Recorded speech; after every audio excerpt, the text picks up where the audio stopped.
विवेचना में आज किस तरह तूफानों और बगावत का सामना करते हुए वास्को ड गामा ने रखा था भारत में कदम।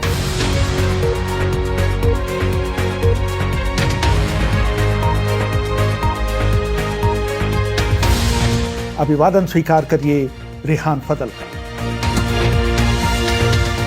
जब कोलंबस भारत की खोज करते करते अमेरिका पहुंच गए तो उनकी देखा देखी पुर्तगाल के राजा जॉन द्वितीय ने जल मार्ग के जरिए केप ऑफ गुड होप होकर भारत पहुंचने का बीड़ा उठाया।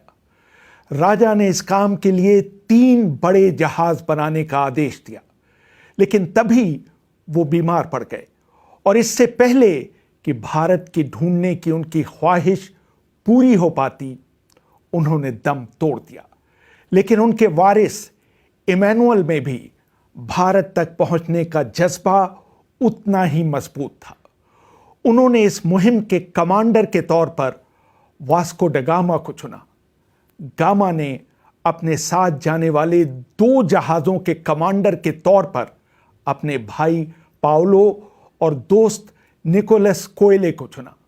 सन 1497 को 25 मार्च रविवार की एक सुबह लिस्बन की सड़कों पर लोगों का हजूम निकल आया था।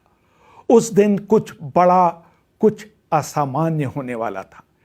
एक चौक में स्थित गिरजाघर में अपने मंत्रियों से घिरे पुर्तगाल के राजा और रानी बैठे हुए थे। उनके सामने एक पर्दा लगा हुआ था।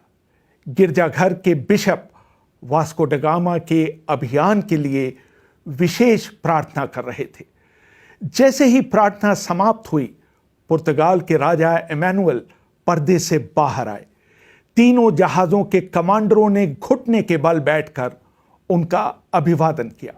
जैसे ही जहाज़ ने बंदरगाह छोड़ा, वहां मौजूद लोगों ने हाथ हिला हिलाकर वास्को ड गामा का अभिवादन किया। जवाब में डेक पर खड़े गामा और उनके साथियों ने भी हाथ हिलाए। क्योंकि पहले दिन हवा खिलाफ चल रही थी, इसलिए वास्को ड गामा के जहाज लिस्बन से कुछ दूर बेलेम तक ही पहुंच पाए। तीसरे दिन हवा ने अपना रुख बदला और गामा का बेड़ा तेजी से अपने अभियान पर चल पड़ा। जॉर्ज एम टोले अपनी किताब the voyages and adventures of Vasco da Gama में लिखते हैं, तीनों जहाज साथ साथ चल रहे थे। वो इतने करीब होते थे कि उनके कमांडर डेक पर खड़े होकर एक दूसरे से बात कर सकते थे। जैसे ही उन्होंने कनारी द्वीप को पार किया, एक बहुत बड़े तूफान से उनका सामना हुआ। जब लहरें शांत हुईं तो वास्को ड गामा के पोत सैन राफेल का कहीं नामो निशान नहीं था। लेकिन पाउलो और कोएलो ने केप वर्डे द्वीप की तरफ आगे बढ़ना जारी रखा। जब वो लोग केप वर्डे पहुंचे तो वहां वास्को ड गामा के पोत को खड़े देख उनकी जान में जान आई। उन्होंने बिगुल बजाकर और तोप के गोले छोड़कर इस मिलन का स्वागत किया। जब गामा आगे बढ़े तो एक दिन अचानक एक और बड़ा समुद्री तूफान आया। तूफान इतना बड़ा था कि पोत के डेक पर पानी भर गया। इतनी तेज हवा चल रही थी कि उड़ जाने के डर से गामा के नाविकों ने अपने आप को मस्तूलों से रस्सी से बांध लिया। जहाज इतनी आवाज कर रहे थे कि लग रहा था कि किसी भी क्षण उनके टुकड़े टुकड़े हो सकते हैं। नाविक इतना घबरा गए कि उन्होंने वास्को ड गामा से वापस पुर्तगाल लौट चलने की अपील की, लेकिन गामा ने उनकी बात मानने से इनकार कर दिया। उनका कहना था, हम या तो भारत जाएंगे या यहीं मरेंगे। संजय सुब्रमण्यम अपनी किताब the career and legend of Vasco da Gama में लिखते हैं, जब तूफान थोड़ा थमा तो तीनों जहाज साथ साथ चलने लगे।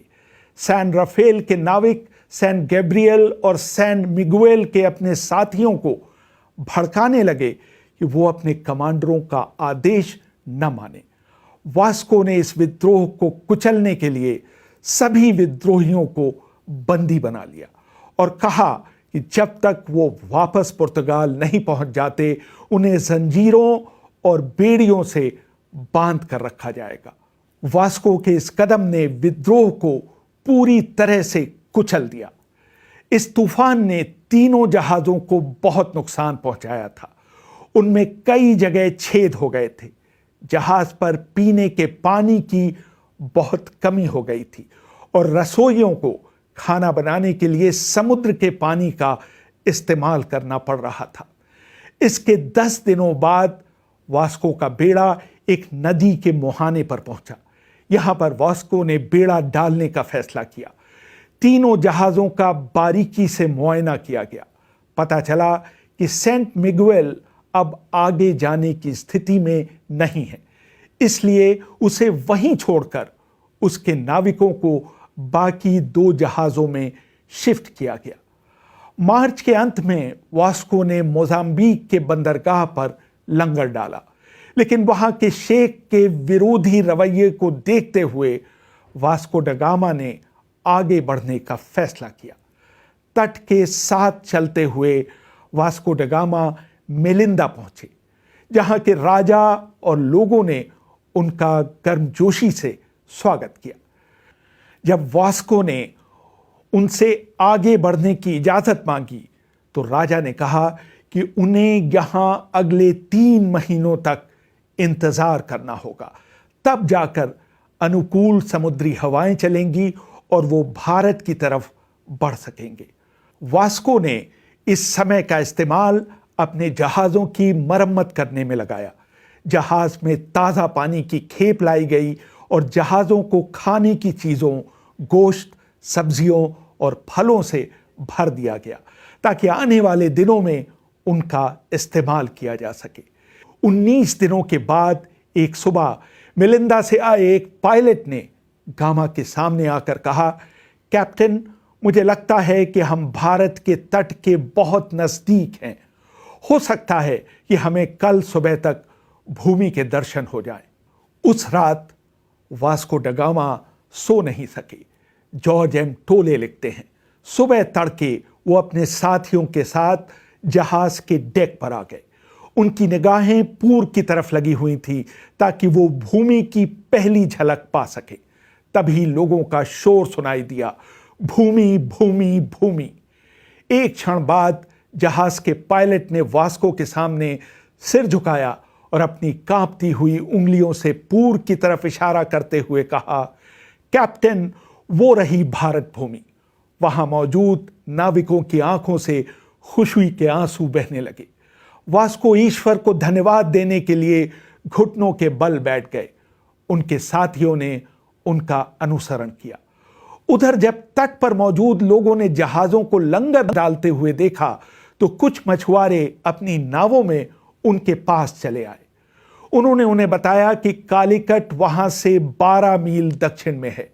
गामा को दूर से ही कालीकट के गुंबद और मीनारें नजर आ गईं। अगले दिन जैसे ही सूरज उगा, कई नौकाओं ने गामा के 2 जहाजों को घेर लिया। वो ये जानने के लिए बहुत आतुर थे कि वो लोग कौन हैं और उनका यहां आने का मकसद क्या है। उन नौकाओं में कुछ नौकाएं मछुआरों की थी। वास्को ड गामा ने उन्हें देखते ही उनकी मछलियां खरीदने की पेशकश कर डाली। कुछ अजनबियों के कालीकट पहुंचने की खबर वहां के राजा जमोरिन तक पहुंची।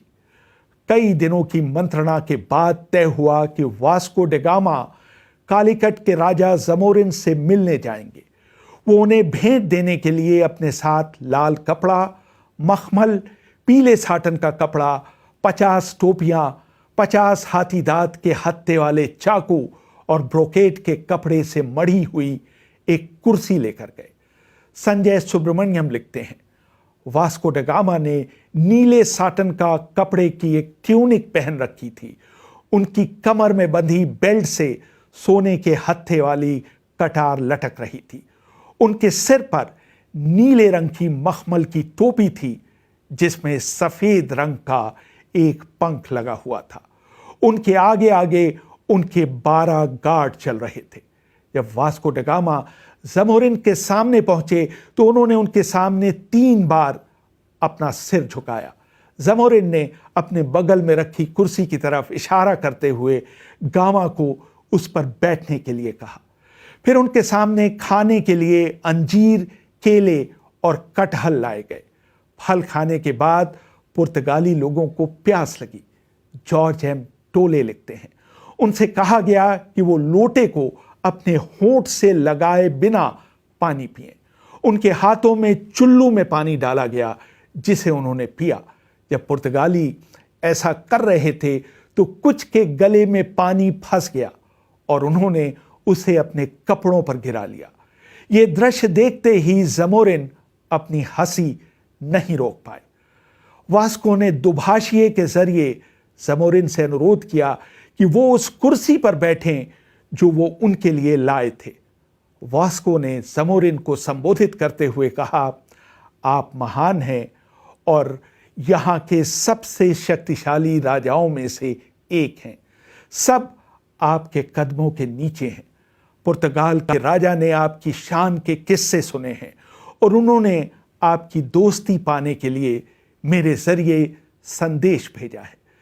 ज़मोरिन ने इसका जवाब देते हुए कहा, आपको यहां से वो सारे सामान ले जाने की अनुमति है जिसके लिए आप यहां आए हैं। आपके लोग शहर के बीच जाकर अपना मनोरंजन कर सकते हैं। उनको किसी तरह से तंग नहीं किया जाएगा। उसके बाद ज़मोरिन ने वास्को ड गामा से कई सवाल पूछे, जैसे पुर्तगाल यहां से कितनी दूर है, उनका देश कितना बड़ा है, वहां क्या क्या पैदा होता है, उनके पास कितने जहाज हैं और उनकी सेना कितनी बड़ी है। वास्को ड गामा ने उनके सभी सवालों के जवाब दिए। कालीकट में कुछ महीने रहने के बाद नवंबर 1498 में वास्को ड गामा ने वापस पुर्तगाल का रुख किया। तब तक वास्को को पुर्तगाल छोड़े 19 महीने बीत चुके थे। कालीकट से गामा गोवा गए। यहां पर रात में वास्को ड गामा के जहाज़ों पर हमला करने की कोशिश की गई, लेकिन वास्को के साथियों ने उस कोशिश को नाकाम कर दिया। पुर्तगाल की वापसी के रास्ते में वास्को ड गामा एक बार फिर मेलिंदा में रुके, जहां के राजा ने एक बार फिर उनका गर्मजोशी से स्वागत किया। वहां 12 दिन रुकने के बाद गामा आगे पुर्तगाल की तरफ बढ़े। जब उनका जहाज केप वर्डे पहुंचा, गामा के भाई पाओलो बीमार पड़ गए। अगले दिन वहीं उनकी मौत हो गई। उनके दुखी भाई गामा ने वहीं उनका अंतिम संस्कार किया। गामा के पुर्तगाल पहुंचने से पहले ही उनके सफल अभियान की खबर वहां पहुंच चुकी थी। जब वास्को ड गामा लिस्बन पहुंचे तो पूरा शहर उनके सम्मान में वहां खड़ा था। जैसे ही उनका जहाज नजदीक आया, बंदरगाह से तोप का गोला दागकर उनका स्वागत किया गया। जब वास्को पोत से उतरे तो लोगों ने नोट किया कि उनकी दाढ़ी बहुत बढ़ गई है। जब वो राजमहल पहुंचे तो राजा इमैनुअल ने कुर्सी से खड़े होकर उनका स्वागत किया। गामा ने घुटनों के बल बैठकर राजा के हाथ चूमे, लेकिन इमैनुअल ने उन्हें उठाकर अपने गले लगा लिया। वास्को ड गामा की यात्रा 25 मार्च 1497 से 28 सितंबर 1499 यानी करीब 2.5 साल तक चली। जब उन्होंने अपनी यात्रा शुरू की थी तो उनके दल में 100 सदस्य थे, लेकिन जब वो वापस लौटे तो उनके साथ सिर्फ 1/3 लोग बचे थे। जब उनकी यात्रा शुरू हुई थी तो उनका पोत बिल्कुल नया था, लेकिन जब वो लौटा तो बहुत पुराना पड़ चुका था और इस तरह की यात्रा के लिए अनुपयुक्त हो चुका था। वास्को ड गामा के दल के सदस्यों को इनाम में काफी धन दिया गया और उन्हें अपनी पत्नियों के लिए 5 किलो मसाले ले जाने दिए गए। मारे गए नाविकों के परिवार वालों को उनका पूरा वेतन और भारत से लाए गए सामान का हिस्सा मिला। वास्को ड गामा को राजा इमैनुअल ने डॉन की उपाधि दी और उनको हर साल करीब $1000 की पेंशन स्वीकृत की गई। धीरे धीरे उनकी प्रसिद्धि पूरे यूरोप में फैल गई। उनको कोलंबस का समकक्ष माने जाने लगा और वो अपने देश के गौरव और आदर्श बन गए। सन 1502 में वो एक बार फिर कालीकट गए। सन 1524 में उन्हें वायसराय के ओहदे के साथ कालीकट भेजा गया। इसी साल कोचीन में उनका निधन हुआ। 14 वर्ष बाद उनके पार्थिव शरीर को उनके देश ले जाया गया, जहां पूरे राजकीय सम्मान के साथ उन्हें वहां दफनाया गया। रेहान फजल, BBC